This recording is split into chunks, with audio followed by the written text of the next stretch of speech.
السلام عليكم ورحمة الله وبركاته. حبايب قلبي، عاملين ايه؟ يا رب تكونوا بخير وفي احسن حال. وحشتوني جدا جدا جدا بجد، مش عايزة اقول لكم انا مفتقداكم قد ايه في حياتي. بجد بحبكم جدا، ان ربنا يخليكم ليا يا رب.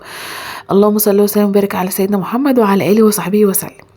بصوا بقى، فيديو النهاردة تكملة لفيديوهاتي على القناة الجديدة بالنسبة للبيت، من أول ما بدأت فيه والتكملة لحد ما هنوصل إن شاء الله إن أنا أعمل لكم فيديوهات حصرية والروتينات الجميلة إن شاء الله. وكلها يعني هتبقى كلها حماس وطاقة وتجديدات بقى، بما إننا داخلين على رمضان. كل سنة وأنتم طيبين. فإن شاء الله الفيديوهات هتعجبكم. بس أنا بجد استحملوا إن أنا أكمل معاكم سلسلة الفيديوهات دي عشان خاطر أسس للقناة يبقى ليها أساس، بحيث اللي يتفرج عليا ويرجع يعني يخش على القناه ويتعمق فيها وكده، يلاقي فيه فيديوهات فيها قديمه او البيت من اوله او كده، فيقوم يعني يتشوق معايا. بصوا، خلاص خلصنا خطوات البيت الأساسية. عملنا أرضية البيت وبنينا والسقف وخلاص، وعملنا سور كمان على السطح عشان خاطر الأولاد وكده. خلاص فاضل ايه بقى؟ فاضل البوابة. كانت من أهم الخطوات اللي كان لازم أعملها، لأن البيت كان يعني مفتوح وكان عرضة للشباب والسجاير والحاجات الوحشة دي كلها، فكان لازم حاجة أساسية إن أنا أقفل البوابة. وعملنا حاجة تانية، عملنا الشبابيك للأوض كلها، والباب ده كده باب الشقة اهو، وبيبان الأوض برضو. بصوا هنا الباب، عندي هنا باب أوضة الأطفال، وهنا باب أوضة النوم، بس ما بينهم هيكون أرج وستارة كده، عشان هنا بقى أوضة النوم. عملنا برضو فيها شباك كده على المنور. بصوا ده شكله هو طويل كده ورفيع اهو، طوله حوالي متر في 70 كده، تمام. طبعا الحمام هيبقى شباك قلموتيل وباب قلموتيل عشان خاطر الميه والكلام. وبصوا فينا بقى في المطبخ باب كده مع المنور برضو. المنور ده اللي هو ايه؟ المنور ده للي ما يعرفوش يعني، او من البلاد اللي بره وكده. المنور ده لو انت عندك البيت بتاعك مقفل من 3 جناب ومفيش غير اللي هو الواجهه بس هي اللي باينه، وطبعا هيبقى من جوه مكتوم او مفيش اي منافذ تهويه، فاحنا بنعمل نظام المنور ده علشان ينور لنا او يدخل تهويه لاي مكان انت عايزاه بقى. انا نفس نظام المطبخ بتاعي اللي انا فيه في شقتي. اي نعم الشقه مش واسعه، او البيت اللي انا فيه مش واسع، بس الحمد لله متقسم حلو جدا، انا اللي مقسماه. فالحمد لله على قد ما اقدر يعني ظبطته. نظامه حلو جدا ومحندق كده وحلو يعني، جميل ما شاء الله. شايفين؟ والمطبخ بتاعي طويل، وحوالي هو مترين في 4 متر، يعني هو كبير بس رفيع شوية، واخد نظام الرفع شوية. عايزه اقول لكم كمان، اول ما باجي هنا بيبقى فيه راحه نفسيه فظيعه، ما بقاش عايزه امشي من هنا خالص، مش عارفه ليه. يمكن عشان انا بدات فيه من اول الصفر، واحده بواحده بنيته، تابعته من الاول خالص، من اول ما كان لا شيء. دلوقتي الحمد لله بقى بيت وله بوابه وله شبابيك وله تقفيله والكلام ده كله، فتحسي كده ان انت ليكي طفل ربيتيه وجاي ايه تقعدي معاه شويه، او جاي تخلي بالك منه، او جاي تقعدي معاه. بس حاجه كده حلوه جدا جدا، احساس حلو جدا، احساس انك تبدأي من الصفر، تعملي حاجة واحدة بواحدة، تسعوا مع بعضكم انتوا وجوزك طبعا. وانا هوريكم كده الشكل من بره، وهوريكم كمان انا جايه اعمل ايه برضه. انا هنا يعني جايه اعمل مصلحة، مش جايه اقعد كده وخلاص. بسم الله. بصوا بقى، ده كده شكل البيت من بره، البوابة بالشبابيك. بجد البيت بقى مرسوم، يعني مش عايزة اقول لكم، بان عليه خالص بقى اللي هو بقى بيت. شايفين؟ ده كده شكل البوابة اللي انا اخترته. الدوائر اللي فيها دي والحاجات دي كلها، انا يعني ده مش شكل، انا كنت مختارة شكل ال3 بوابات كلهم نفس فكرة، اللي انا مش عايزة التقفيلة من تحت، عايزة البوابة كلها تبقى عبارة عن رسومات زي ما انتم شايفين، ما يبقاش فيها تقفيلة كده من تحت، اللي هي التقفيلة بتاعت البوابات العادية دي. اي نعم مش نفس الشكل اللي انا عايزاه بالظبط، فيه تعديلات كده وحاطين ضايفين طبعا لمساتهم فيها، ف يعني شكلها اتغير شوية. كمان النص اللي فوق، نص البوابة اللي فوق ما شاء الله البوابة شاهقة الارتفاع، فالنص الثابت اللي فوق ده برضو ما كانش ليا اختيار فيه، لان مفيش بوابات على النت بالطول ده كله، يعني عارفين طبعا. فبصوا ده الشكل كده اللي انا مختاراه، شكل كده هادي مفيش فيه ورد كتير. شايفين الاشكال الملولوة او الحلزونية اللي فوق دي، ومن تحت مش عليها ورد اهو. فبصوا هم ضايفين فيها كمية ورد ما شاء الله، يعني حاجة كده ايه. وكمان يعني معلين البوابة جامد جدا جدا، رافعينها قوي. انا لما باجي افتح بالمفتاح، ما بصوا ببقى يعني على اخر طولي كمان. هنا بقى الشبابيك، بصوا قفلنا كده من تحت الشباك ده بالطوب والاسمنت، فانا جايه النهارده عشان خاطر اعمل الشباك التاني. تمام. هتشوفوا دلوقتي هعمله ازاي بكل سهوله، يعني الحمد لله نقدر نعمل اي حاجه. فبصوا بقى هنا الارتفاع عالي جدا، فهضطر ان انا اجيب حاجه اقف عليها. ما ظبطناش من بره لان ما كانش في حاجه نقف عليها يعني، بس النهارده هعملها. بصوا بقى اخيرا الحمد لله بقى عندي مفتاح، وبصوا فرحانه بيه جدا. مفتاح للبوابه ومفتاح لباب الشقه. فبصوا وانا بفتح، بصوا ده كده اخر طولي ورافعه ايدي على الاخر. بصوا البوابه عاليه جدا، معرفش ليه كده.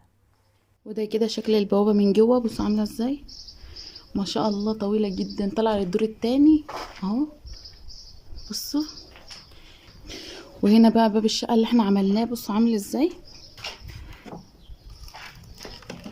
اهو. ده كده شكله.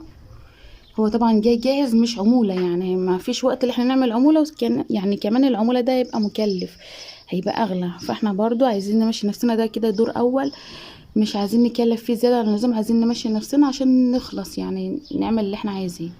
اي نعم في رسومات كتير وكده، بس هو حلو مش وحش. ان شاء الله بقى في الدهان وكده خليهم يعوضوا، يعني يوزعوا الدهان صح بحيث ما يبقاش اوفر قوي مع الرسومات دي كلها. بصوا عصفورتين او حمامتين اهمت، وفي هنا فرع شجرة كده وعليه ايه قل هو الله احد، يعني حلو ان يبقى في اي قرآنية كده في اول البيت. وبيبان الاوض، بصوا شكلها، شايفين ده كده شكل باب الاوضه بالشكل كده اللي انا اخترته. حبيت ان يبقى فيه اي منفذ اضاءه، بحيث يبقى لو انا حبيت اقفل باب الاوضه ويبقى فيه اضاءه داخله جوه، لو مثلا الولاد نايمين جوه بس انا عايزه اقفل الباب يبقى فيه اضاءه داخله لهم جوه. ما حبيتش يبقى الباب كله خشب. وبرده عشان الباب جاهز فما كانش فيه اللي هو اختيار، يعني يا اما الباب المقفول خالص يا اما الشكل اللي هو المروحه ده. ما كانش فيه اي اختيارات تاني. كان في دماغي بجد افكار حلوه جدا وصور بقى جايباها من على النت والكلام ده، ما فيش. يعني طالما الباب جاهز فانت بتختاري اللي قدامك وخلاص. بصوا بقى، جيت بقى عند الباب ده اللي هو باب السلم او فتحه السلم، يعني انا عامله هنا مقفلها تحت السلم بحيث استغلها بقى في اي حاجه، يعني ايه اي تخزين او اي حاجه. فجيت عند الباب ده بالذات قلت لا مش هشتري جاهز، انا عايزه شكل معين في دماغي، بحيث ان ده هو واجهه البيت كله، يعني اللي داخل من البوابه، اللي داخل من البوابه هيكون الباب ده في الوش على طول. فمش عايزه يبقى باب اوضه عادي يعني. لو كده لو ما كنتش قلت كده فكان هيبقى بابه زي الباب ده بالظبط، اللي هو يعني حاجه كده مش هتبقى لطيفه خالص. فقلت لا، ده بقى بالذات اللي اتكلمت فيه وقلت لا لازم يبقى تفصيل، يعني افصله بشكل معين انا عايزاه. شايفين الفكره دي اصلا عجبت ناس كتير جدا. كل اللي يجي هنا يقول كويس اللي انتوا قفلتوا تحت السلم، لان بصراحه تحت السلم بصوا مربع ازاي، حته مربعه حلوه يعني. شايفين. هجيب بقى شويه اسمنت من هنا. عايزه اقول لكم من ساعه ما عملنا البوابه وانا بدات اكركب هنا شويه حاجات كانت مبوظه لي المكان هناك اصلا وعامله لي زحمه. كنت حاطاها في الدور اللي هو ايه، عندنا دور كده مش عايش فيه حد يعني، فكنت مكركبها في المكان، فقلت لا بلاش يعني. فبدات هنا من ساعه ما عملت البوابه على طول وبدا فيه كده المكان مقفول كده، فبدات اجيب حاجات هي بتاعتي وانا بستعملها وكل حاجه. بس بما ان الشقه عندي ضيقه فانا ما حبيتش ان انا استعملها قوي، زي مثلا الجردل ده، الجردل الميه بحطه في الحمام واخزن فيه ميه. بس بدات بعد كده ان انا اتضايق من الحمام بقى ضيق اكتر وكده، فروحت شايلاه فبدا يعني جبته هنا. بس ان شاء الله فيما بعد لما نيجي نعيش هنا هستعمله واملاه ميه، يبقى فيه ميه مثلا فوق السطح او هنا ايا كان يعني.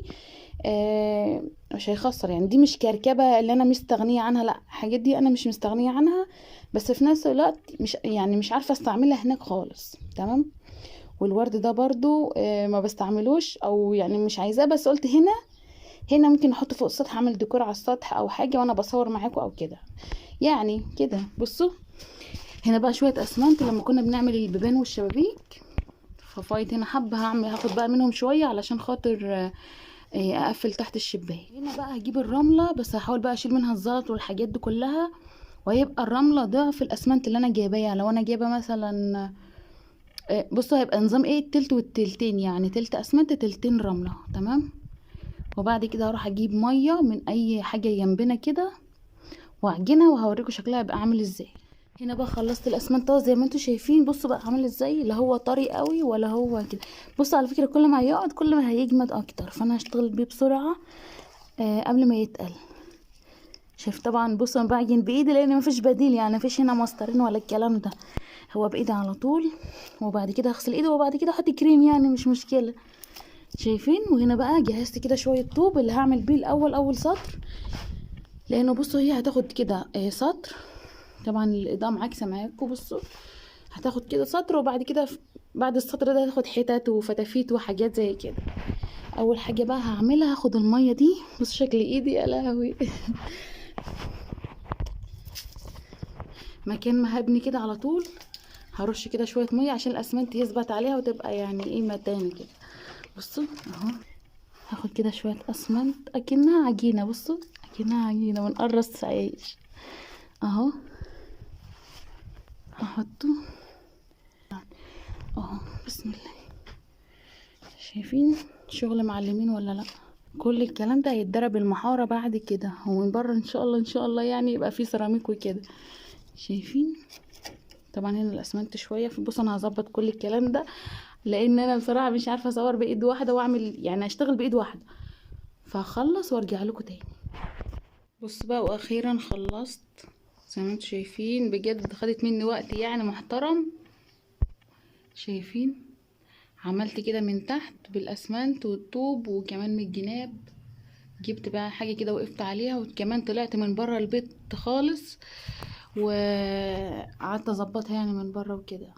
عايزه اقول لكم تعبتني جدا لان هي يعتبر فتحات صغيره وانت عايزه تظبطيها بقى وتجيبي طوب على قدها وما اعرفش ايه والاسمنت بصراحه بهدل لي ايدي جدا جدا جدا لان الموضوع طول قوي. فايدي يعني ايدي فضلت فتره كبيره جدا في الميه والاسمنت والرمله والحاجات دي.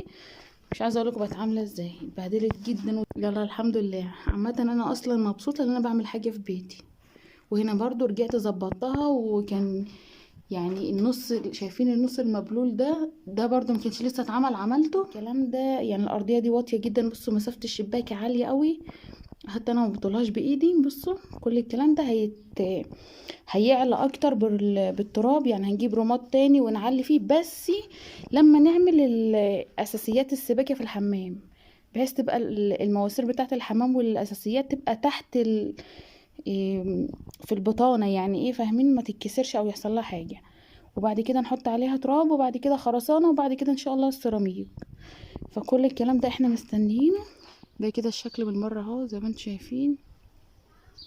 الاسمنت بهدل هنا شويه لان عاليه جدا جدا عاليه، فانا كنت برمي كده وخلاص. وهنا برضو ما كانش فيه اسمنت من بره زي ما انتم شايفين، رحت حاطه فيها اسمنت برضو عشان يبقى شكلها حلو.